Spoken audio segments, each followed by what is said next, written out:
উত্তরবঙ্গের ঋষিকেশে গঙ্গা নদীর ওপর নির্মিত এই সেতুটির নাম বজরং সেতু।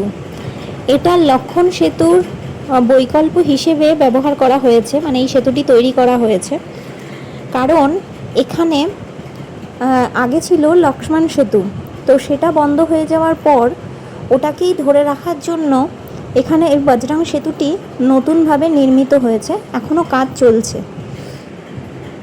এখানে এই বজরং সেতু 132 মিটার দীর্ঘ।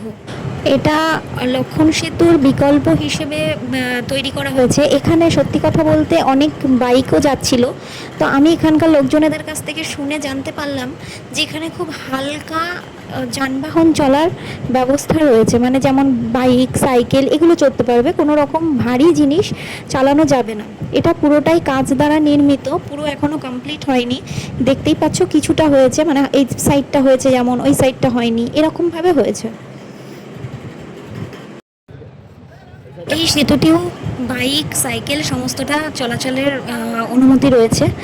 আর সত্যি কথা বলতে এত পরিমাণে বাইক যাচ্ছিল যে প্রচণ্ড অসুবিধা হচ্ছিল। আর পেছনে মা বসিয়ে রেখেছি এক জায়গায়, কারণ মার খুব পা ব্যথা হচ্ছে, আর প্লাস যেহেতু গাড়িতে আসা হয়েছে মার বমির একটা টেন্ডেন্সি আছে, শুধু মার নয় আমারও আছে। তো দেন আমার যেহেতু ভিডিও করব, ফটো তুলব, এর জন্য চলে এসেছি। মার সাথেও প্রচুর ফটো রয়েছে, তোমরা সেটা দেখতেই পাবে। তো চলো আগে একটু বাবার সাথেই আজকে এখন ঘুরে নিই একটু।